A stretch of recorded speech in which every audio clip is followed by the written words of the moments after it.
Welcome to the Tori and Ren YouTube channel. Before I get started with today's video, I've noticed that I gained a few subscribers, so I wanted to say hello. My name is Serena and it's great to have you here. It's nice to meet you. Today we're going to be making one of these mini shell bags. They have two zipper pulls and they open nice and wide, so you can fit quite a few things in here, maybe makeup. I have one that's Christmas themed here on both sides. I have a Halloween one. I think this is a mix of Halloween and Christmas, and then this one's winter themed. So if you'd like to make one of these, you can keep watching this video. I have the full instructions and measurements in this video, or you can check my Etsy shop down below for the written instructions. Let's get started. Like always, let's get started by moving this all out of the way. So my dog is outside barking at a squirrel, so if you hear that, that's what that is. So this project is made using these two templates, which are available on my Etsy shop. You have the bottom template, which is where the faux suede is, and then you have the top template, so this one and this one.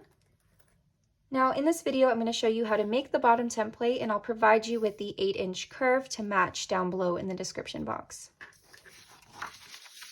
To make your bottom half template, you're going to get a sheet of blank paper and cut it down to 8 inches by 7 inches. You're then going to fold it in half by bringing the 8-inch edges together, just like that. With a ruler and a marking pen, we're going to mark rectangles on the two bottom corners where the fold is. So you're going to mark 1.25 inches up from the fold and 1.5 inches in from the outer edges.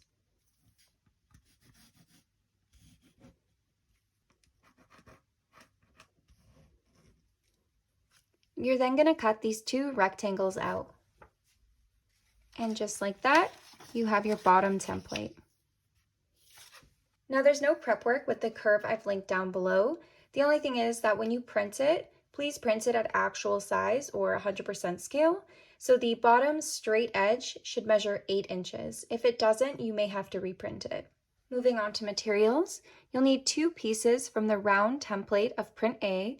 Mine is directional, so I made sure that the bottom of the print is on the straight edge, as you can see here, so it runs vertically. Of print B, you'll need 1 piece of the bottom template that we actually just made in this video. Now, I'm using a faux suede material like I've done in previous videos, but you're welcome to use 100% quilting cotton or even vinyl. The only thing is, I think I said this in my last video, if you use 100% quilting cotton or thinner materials, you may need a stiffer interfacing so that the bag doesn't lose its structure, so it's not flimsy. As you can see, you want this to be nice and stiff on the bottom so that even when pressure is applied, the bag doesn't lose its shape. Of print C, you'll need 1 piece measuring 14.5 by 8, and I don't recommend using directional fabric as this piece will be like this inside and you don't want your design to be upside down.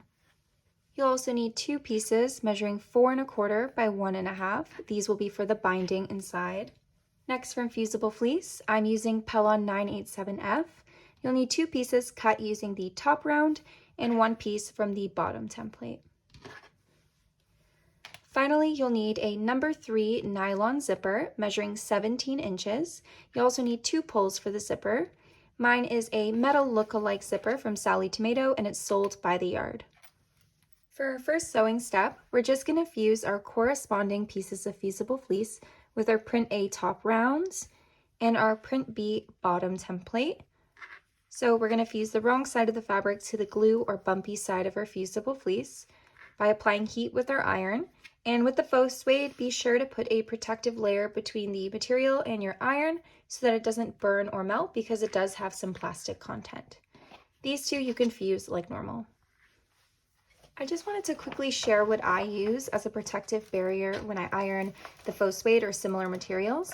It's this no stitch applique sheet. It's meant for applique, but it acts as a barrier between your fabric. So the fusible fleece still fuses, but it protects my fabric underneath. Now that my fusible fleece is fused to the bottom template, I just want to give you a quick tip. Something that I like to do is I like to sew around using a basting stitch. So a stitch where the stitch length is pretty much to the max, it's nice and long. And I sew all the way around close to the edge, very close to the edge so that it won't be visible later, just to make sure my fusible fleece stays stuck to this material, because what I do find is the fusible fleece doesn't always fuse 100% to materials that aren't 100% quilting cotton. It's kind of iffy sometimes.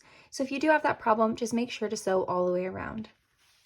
Now that everything is fused and basted, we're going to join those pieces together to form our exterior. So we're going to place one round on each 8-inch end of our bottom template, and we want the direction of our fabric to face in. So as you can see, the bottom of my print is here and the bottom of my print is here. Then what we're going to do is we're going to align that bottom 8-inch edge with this 8-inch edge like this, with right sides facing on both sides. And then we're going to sew across here and here to join using a 1/4 inch seam allowance. Now that they're attached, we're just going to open it up like so and then flip to the back. And then we're going to iron our seams. So you can either iron them open or to either side. The exterior of your bag should now look something like this. The next step is to sew a top stitch on the bottom suede side, so just below that joining seam, across here and across here. Now that our top stitches are sewn, we're going to get our print C piece measuring 14.5 by 8, and we're going to place our exterior on top with right sides facing. It should be the exact same size. Then what we're going to do is we're going to cut all the way around so that they're the same shape. Your two pieces should now look like this. With our zipper, we're going to remove our two poles, and then we're going to separate it into 2 halves. So these next few steps are going to be installing our zipper. And for those of you who may have trouble sewing curves, this may be a bit trickier, but I'm going to try to give you a tip on how to sew it so that it's easier. So what we're going to do is we want each half of our tape with each round. So just like this, all the way around. Now, if you have trouble with curves, you can hand baste it, but what I'm going to show you is you can actually flip to the wrong side and have your tape, so the right side of your tape aligned with the right side of your fabric, like this. You're going to keep your tape straight, aligned with your seam allowance line on your machine, and as the feeding dogs pull your fabric, you're just going to rotate the top layer. I'm going to put a clip on top right over here of how I do it. So as the feeding dogs pull it, I rotate only the top layer and keep this bottom zipper tape straight. That helps me to maintain my seam allowance, but also follow the curve. So I'm going to sew one piece of tape to this side and one piece of tape to this side.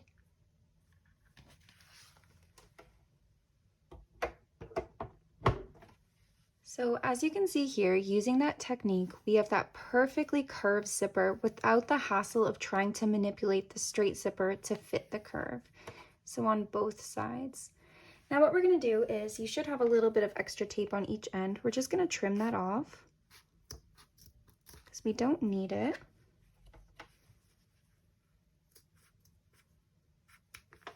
Just like that. We're then going to get our print C lining piece and we're going to place it on top with the right sides facing, aligning those curves.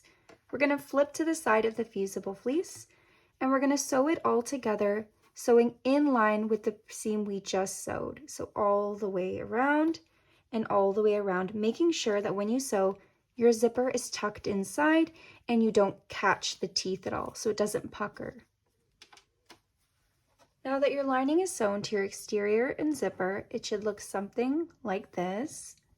We're now going to grab a pair of pinking shears. They look like this and make triangular cuts. And we're going to trim our curves on both sides. But we're going to trim our layers individually. So we're going to trim our lining layer separate to our exterior layer because we don't want to trim the zipper tape, because we don't want it to fray and fall apart. So this layer and this layer separately. And when we're trimming, we also don't want to go too close to the seam because we want to maintain its structural integrity. We don't want it to fall apart. Now, if you don't have pinking shears, what you can do is get a pair of regular scissors, and here and there around the curve, you can cut a little notch. Again, not too close to the seam. This will help when turning it inside out, just like the pinking shears. It'll help keep that curve nice and sharp.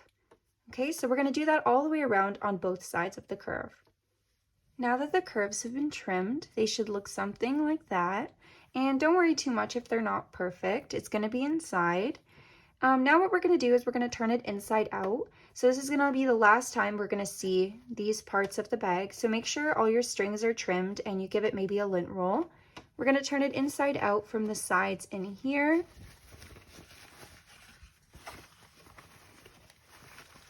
So just like that. Once it's turned inside out, it'll look like this. We're then going to take it to the iron and give it a good press, especially near the zipper. We want our fabrics pressed away from the zipper. Okay, and be sure not to put too much heat because you don't want to melt the nylon zipper teeth. Now that it's all pressed, we're going to sew a top stitch on both sides around the curve, all the way around here and here. So once your top stitch is done, it should look something like this on both sides. Next, what we're going to do is we're going to insert our zipper pulls. But before we do that, we're actually going to sew a little basting stitch similar to the one we did earlier along these rectangles here and here to hold our exterior together with our lining. Because when we sew our corners, we don't want our lining to separate from our exterior. We want everything to be nice and secure together. So once that's done, once it's basted together, you're going to flip to your lining side and we're going to insert the zipper pulls. We're going to insert one from one side by moving our fabric like this and inserting it through here, and one from this side by orienting our fabric like that and inserting it through there. The one thing I want to note when adding your zipper pulls, I spoke about this in my last video, the Forest Friends box bag, is that you want to make sure that the amount of zipper tape you have on both sides is the same so that when they close, it's nice and even here. You don't have more zipper tape on one side versus the other.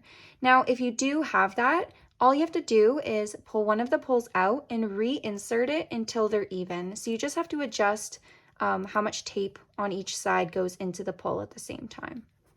So that's just something I wanted to note. But once that's done, what you're going to do is you're going to sew a couple stitches on each side of your zipper here and here to make sure it doesn't open, because we are going to be sewing this like this and turning the bag to the lining side, and you don't want this to open and then you have to do the inserting of the zipper pulls all over again, and it can get a bit tricky. Now that your zipper is secure, we're just going to open it up. And you don't have to worry about your pulls falling out because the seam we just sewed acts kind of like a stopper, so they won't fall out. Then what we're going to do is we're going to turn to the lining side. We're going to close our zipper slightly. And then similar to corners I've done it in previous videos, we're going to open it up like this by bringing the zipper to the center of the print B piece, like so. And we're going to sew across using a 1/4 inch seam allowance, making sure to backstitch on the ends and the center. And then you're going to repeat that on this one here. Now that the sides are sewn just like that, you're going to get your 2 remaining pieces of print C for your binding, and you're going to align one on each side with the right side facing the bottom. So just like that, centered, and same thing on this side. And then in line with the seam you just sewed, you're just going to sew them together. Once it's sewn, you're just going to open up the binding like this on the bottom, then flip over. I've already ironed mine so it's easier to show you. What you're going to do is you're going to take these outer folds and fold them in. Then you're going to fold this longer fold in and then over to case your seam. And if you find yours is a bit tight, so it doesn't reach your seam 100%, mine is right now, you can fold a little bit less in and then fold it over. Then what you're going to do is you're going to sew across close to that fold to secure it in place. And you're going to repeat that on this side too. Now, if you're struggling holding those folds in place, I just wanted to show you that you can use pins or quilting clips to hold the folds down so that when you put it in your sewing machine, they don't move. You can also hand baste it if you find that it's still not staying down. Now that your binding's complete, it should look something like that on both sides. Now what we're going to do is we're going to turn back to the right side. You're going to push your corners out because we have that binding in there. So give us some nice sharp corners. And then you're going to press your bag at the iron. Now that your bag is all nicely pressed, it's all done and ready for stuff to be put inside. So I really hope you enjoyed this sewing tutorial for this mini shell bag. As always, if you're looking for other projects to make, you can check out my other videos here on my YouTube channel or my Etsy shop, which is linked down below. But that's all for today, so I'll see you next time.